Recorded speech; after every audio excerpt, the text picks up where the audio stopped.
One thing you realize when you've traveled a lot is there are some places your money goes far and others where you pretty much have sticker shock all day long. My wife Allie and I once traveled full-time for 6 months all over the world on a combined total budget of $100 per day, which covered everything but our flights. Easier said than done, and one of the keys to pulling that off was choosing places where our money would go farther. In some destinations, $100 a day for 2 people is a dream. In others, it's kind of tight. So in this video, I'm gonna share 10 amazing yet budget-friendly places to visit that offer great value and unforgettable experiences. Let's dive in. Okay, quick disclaimer. Affordable, cheap, expensive, pricey.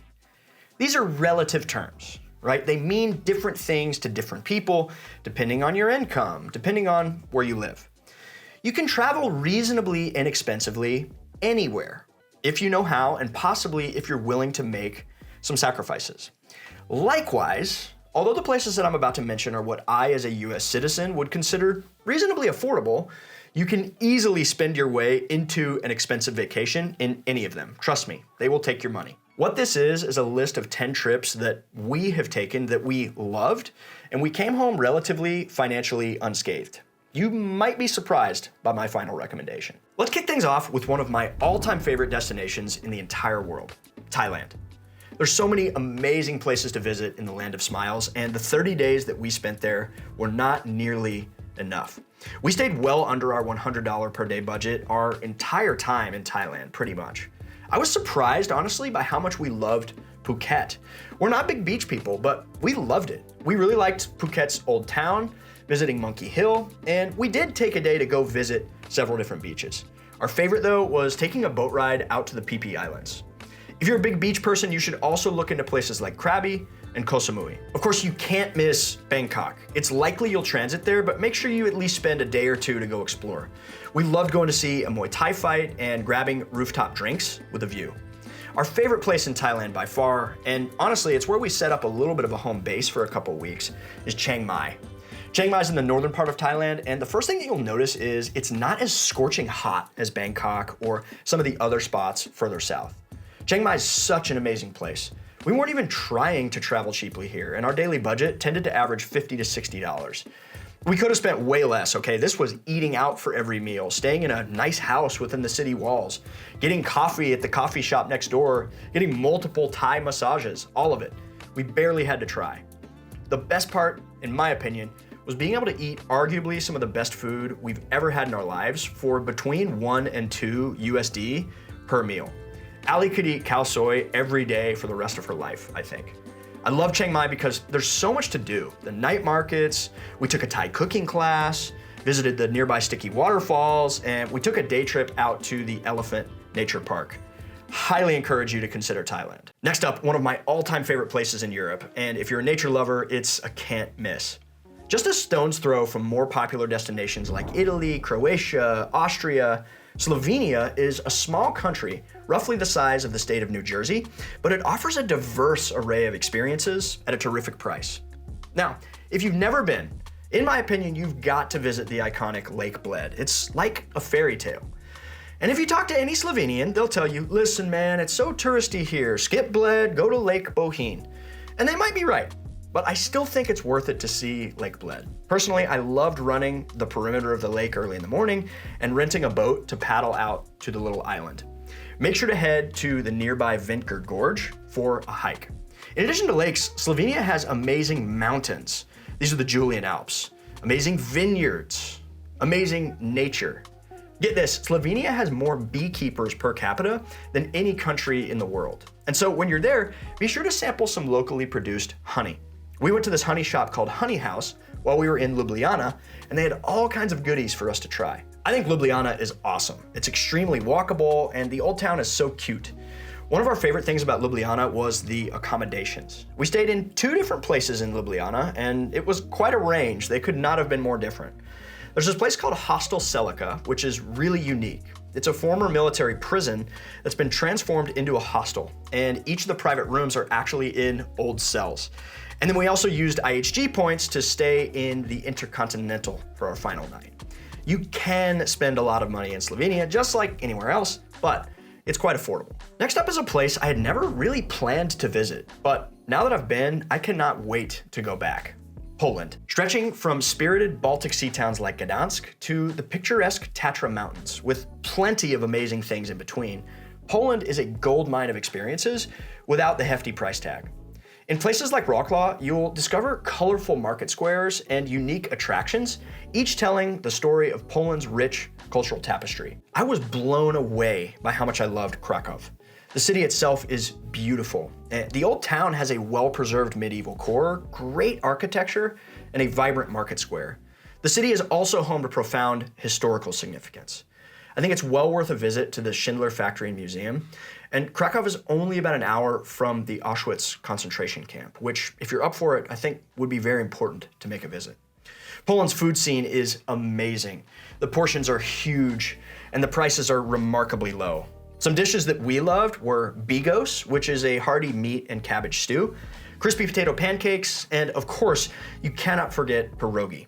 We even took a cooking class to learn how to make our own pierogi, which was awesome. We were in Warsaw over Thanksgiving in 2021, and we decided to create our own little Polish feast to celebrate, even though we couldn't be at home with our families. A great way to save money on food in Poland is to visit a traditional milk bar. I found accommodation prices in Poland to be very reasonable, and we pretty much like to walk everywhere, but if you need public transportation, the cost of trams and buses was not painful. Hey, real quick, if you're getting value out of this video, I would love it if you'd hit that like button so that YouTube will know to suggest it to other travelers like you. Thank you. One of my favorite destinations that's a little bit closer to home, well, my home, is Costa Rica. Costa Rica is a traveler's dream come true. With lush jungles and breathtaking beaches, Costa Rica has an abundance of natural beauty. While it might be slightly pricier than some of its Central American neighbors, it's still a steal for the experiences that you can get. We found our trip here to be incredibly budget-friendly. One spot that truly captured our hearts was Puerto Viejo, which is on the Caribbean coast. Puerto Viejo's laid-back vibe and the beautiful surroundings were absolutely enchanting. It's a place where you can soak up the sun on a wide array of different beaches, walk around the cute little town, and even catch some adrenaline-pumping adventure. Thrill seekers cannot miss whitewater rafting. It is epic. I'm pretty sure they filmed parts of Jurassic Park here. We also went ziplining, make sure to watch out for bullet ants, and a few of us toured a cacao farm. The great thing about Costa Rica is it caters to all types of travelers. Whether you're looking for adrenaline-packed adventure or more relaxing pursuits, Costa Rica has it all. We split a house with some friends of ours. There was a couple of nights where we cooked for ourselves, but we enjoyed several meals out, and you can definitely do Costa Rica for less than $100 a day. Often overlooked by other countries in the region, Cambodia is vastly underappreciated in my opinion, and an extremely affordable place to visit. Now you have to visit Siem Reap. During our time there, we were blown away by the majesty and just the size of Angkor Wat. We set aside basically a day and a half to explore all the temples in this area. And for a little extra, you can do what we did, which was hire a local guide. We made friends with this tuk-tuk driver named Song, and he was our guide both days. He was an awesome dude, and honestly, our entire time in Cambodia, we were blown away by how friendly, warm, welcoming, and hospitable the locals were. Now, it's gonna be hard not to visit Cambodia's capital, Phnom Penh, as that's where most flights in and out will be. But don't just gloss over this one.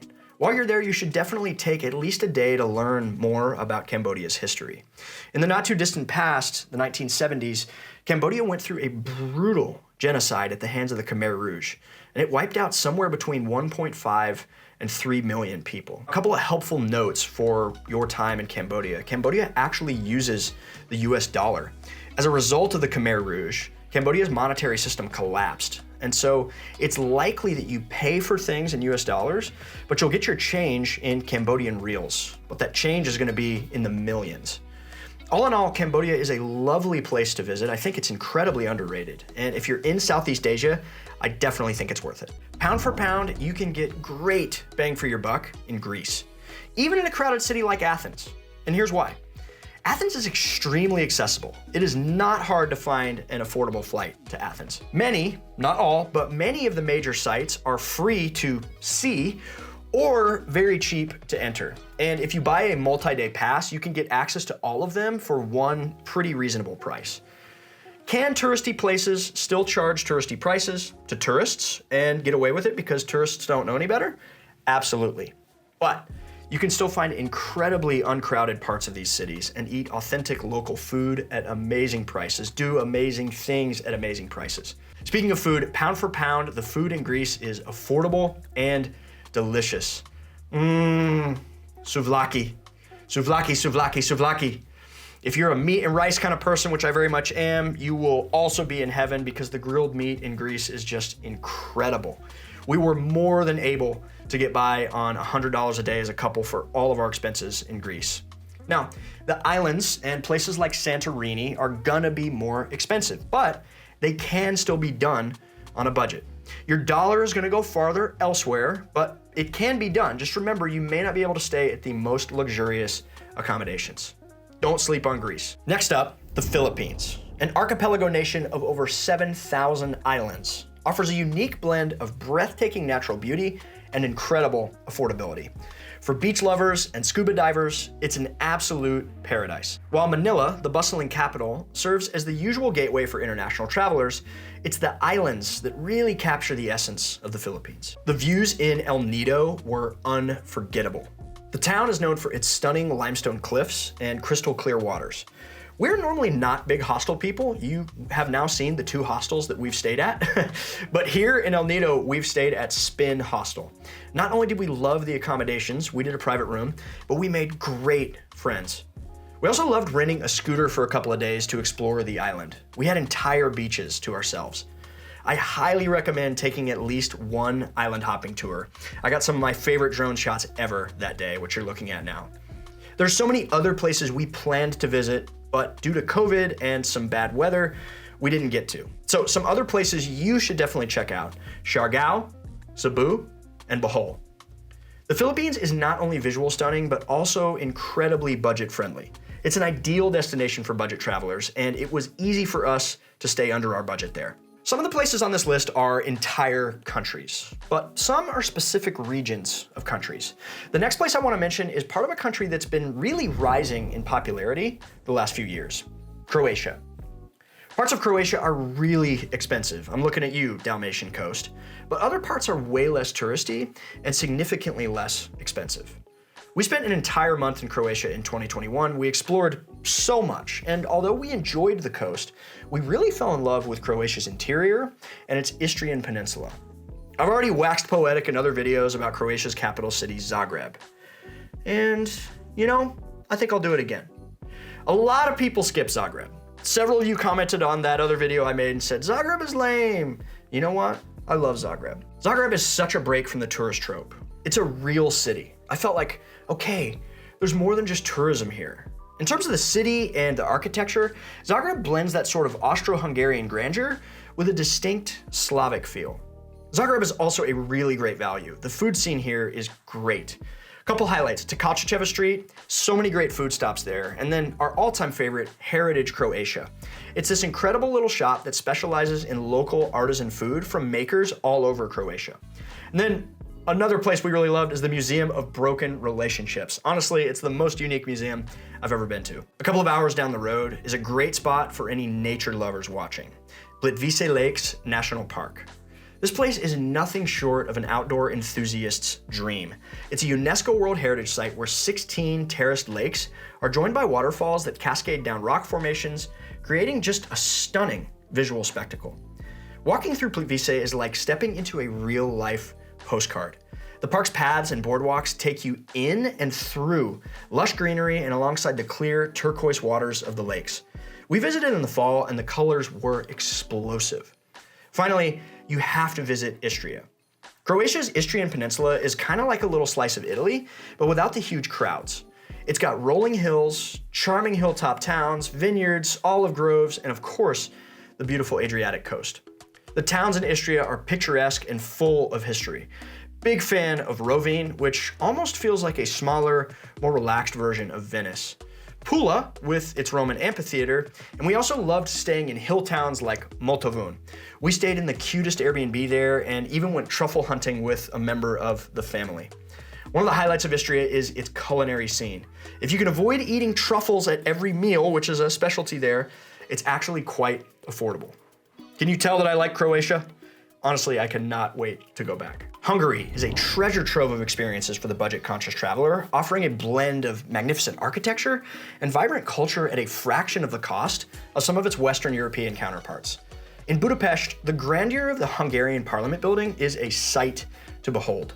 Standing proudly on the Pest side of the Danube, its neo-Gothic architecture is a symbol of national pride and a must-visit for its stunning facade and equally impressive interiors.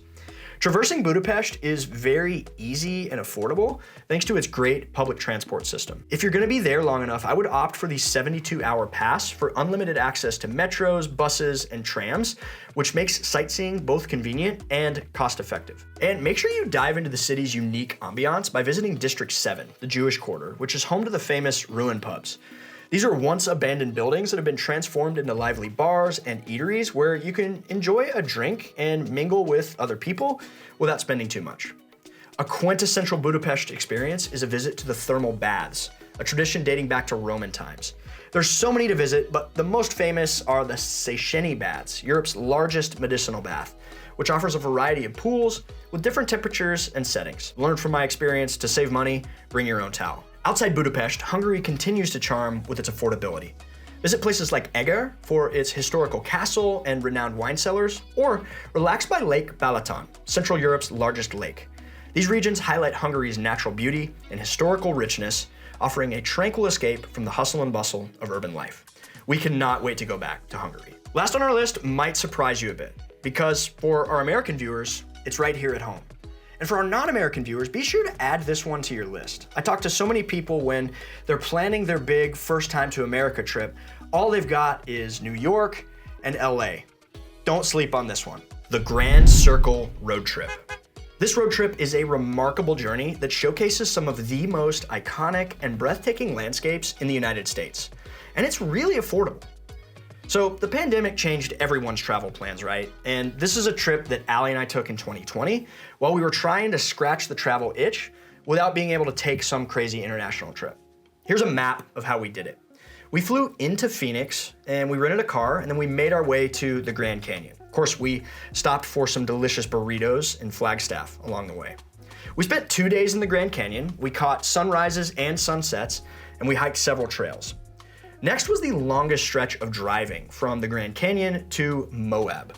We decided to break that up by stopping for the night in Page, Arizona, which is home of Lake Powell and Antelope Canyon. Then we made our way to Moab via Monument Valley, where Forrest Gump and I decided to stop running.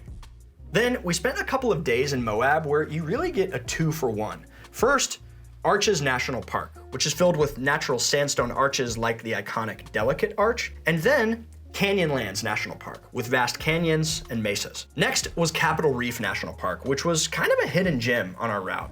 Here we enjoyed the less crowded trails, and we were fascinated by the ancient petroglyphs and fruit orchards. Bryce Canyon's hoodoos, which are these unique rock formations, were a highlight of our trip.